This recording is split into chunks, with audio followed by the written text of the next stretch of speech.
तो दोस्तों आज का ये वीडियो काफ़ी आपके लिए हेल्पफुल है। आज हम लोग जानने वाले हैं बालकृष्ण भट्ट के बारे में। बालकृष्ण भट्ट के बारे में जानने वाले हैं। उनके द्वारा लिखा ललित निबंध बातचीत के बारे में इंपॉर्टेंट चीज़ हम लोग ऑब्जेक्टिव टाइप के क्वेश्चन जानने वाले हैं।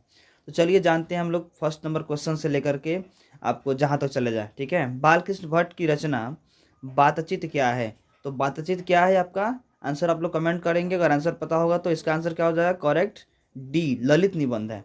इसका क्या हो जाएगा आंसर? डी। चलिए क्वेश्चन नंबर 2 की तरफ बढ़ेंगे। क्वेश्चन 2 है हमारा, बालकृष्ण भट्ट किस युग के निबंधकार हैं? बालकृष्ण भट्ट किस युग के निबंधकार हैं? तो इसका आंसर क्या हो जाएगा? भारतेंदु युग, यानी इसका आंसर बी करेक्ट, वो भारतेंदु युग के हैं। अगर काल पूछता है तो क्या हो जाएगा? आधुनिक काल हो जाएगा। काल पूछे तो आधुनिक काल, युग पूछे तो भारतेंदु युग। यहाँ पे आपको ध्यान देना है। चलिए क्वेश्चन नंबर 3 की तरफ बढ़ेंगे। मनुष्य की बातचीत का उत्तम तरीका क्या है? क्वेश्चन नंबर 3 है, मनुष्य की बातचीत का उत्तम तरीका क्या है? तो इसका आंसर क्या हो जाएगा? ऑप्शन नंबर डी, अवाक होकर अपने से बातचीत करना। इसका आंसर क्या हो जाएगा? डी करेक्ट हो जाएगा, यानी अवाक होकर अपने से बातचीत करना। चलिए क्वेश्चन नंबर नेक्स्ट की तरफ बढ़ेंगे। नेक्स्ट है, संवाद में सबसे महत्वपूर्ण क्या है? संवाद में सबसे महत्वपूर्ण है आत्मीयता। अगर आत्मीयता हो तो हम बातचीत में, संवाद में काफ़ी बेहतर रोल निभा सकते हैं। लेकिन अगर आत्मीयता घटी तो वहाँ पे क्या होता है? बातचीत में इंटरेस्ट खत्म हो जाता है। चलिए क्वेश्चन नंबर 5 की तरफ बढ़ेंगे। 5 है, बालकृष्ण भट्ट का जन्म कब हुआ था? तो बालकृष्ण भट्ट का जन्म हुआ था 1844 में। इसका आंसर बी करेक्ट हो जाएगा, 23 जून 1844 को। क्वेश्चन नंबर 6 की तरफ बढ़ेंगे। बालकृष्ण भट्ट का जन्म कब हुआ था? फिर से ध्यान दीजिएगा, इसका क्वेश्चन रिपीट हो गया है, इसका भी बी ही होगा, है ना। चलिए क्वेश्चन नंबर 6 की तरफ बढ़ेंगे। संयोगिता स्वयंवर की रचना है, किसकी रचना है? संयोगिता स्वयंवर किसकी रचना है? तो ध्यान दीजिएगा, बालकृष्ण भट्ट के पुस्तक में श्रीनिवास दास का भी रोल है इसमें। तो इसका आंसर सी करेक्ट हो जाएगा, श्रीनिवास दास। क्वेश्चन नंबर 7 की तरफ, कौन सी रचना बालकृष्ण भट्ट की नहीं है?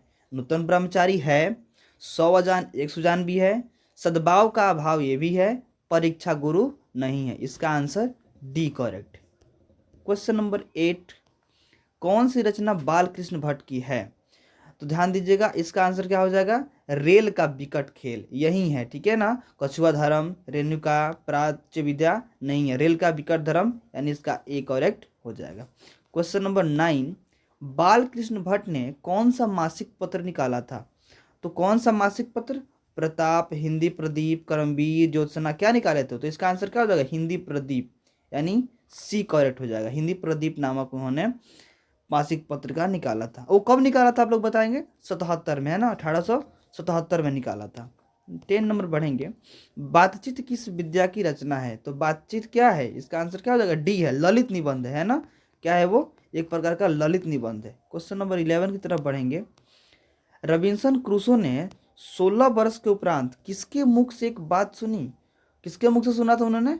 फ्राइडे के मुख से, है ना। फ्राइडे के मुख से उन्होंने 16 वर्ष के बाद बात सुना था। चलिए नेक्स्ट क्वेश्चन 12 नंबर, बातचीत शीर्षक निबंध के निबंधकार कौन है? तो बातचीत शीर्षक के निबंधकार कौन है? बालकृष्ण भट्ट। इसका आंसर डी करेक्ट। चलिए क्वेश्चन नंबर 13 की तरफ बढ़ेंगे। बातचीत के माध्यम से बालकृष्ण भट्ट क्या बतलाना चाहते हैं? बालकृष्ण भट्ट क्या बतलाना चाहते हैं? बातचीत की शैली। इसका आंसर ए करेक्ट। चलिए क्वेश्चन नंबर 14 की तरफ, भट्ट जी को किसने अंग्रेजी साहित्य के एडिशन और स्टील की श्रेणी में रखा? यह इंपॉर्टेंट क्वेश्चन है, आपके एग्जाम में आते रहता है। इसका आंसर क्या हो जाएगा? रामचंद्र शुक्ल। इसका आंसर सी करेक्ट।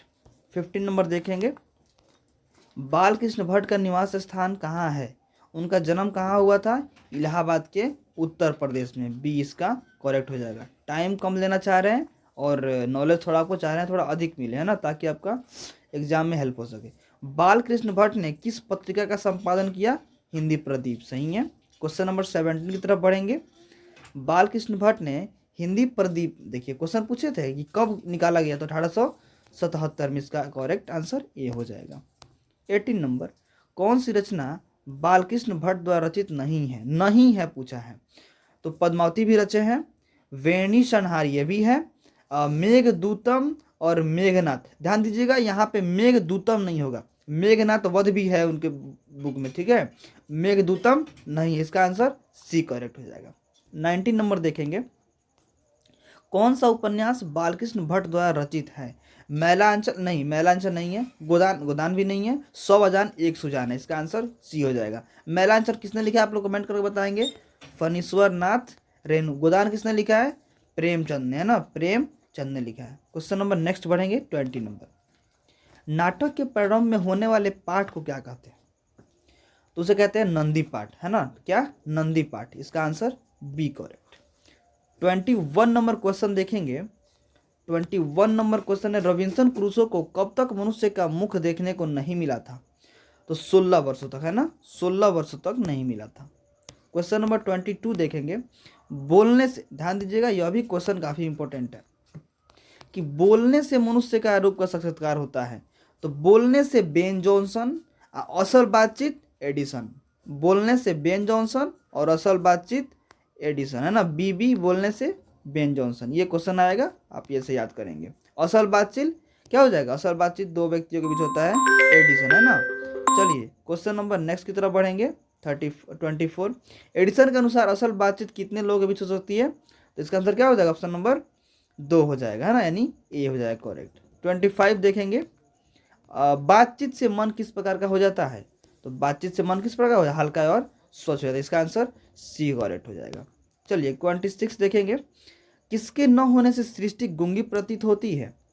तो किसके न होने से गूंगी प्रतीत होती है? इसका करेक्ट आंसर क्या हो जाएगा?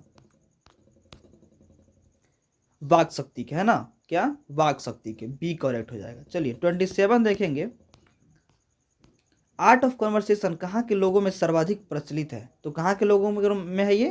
तो यूरोप के लोगों में। इसका आंसर क्या हो जाएगा? सी हो जाएगा। यूरोप के लोगों में आर्ट ऑफ कन्वर्सेशन काफी प्रचलित है। चलिए, बालकृष्ण भट्ट किस काल के रचनाकार थे? तो आपको बता दिया गया है, आधुनिक काल के। युग पूछे तो भारतेंदु युग। उम्मीद है आपको ये वीडियो काफ़ी हेल्पफुल रहा होगा। अपने दोस्तों के साथ भी शेयर जरूर करिएगा। तब तक मिलते हैं नेक्स्ट वीडियो में। Okay, bye.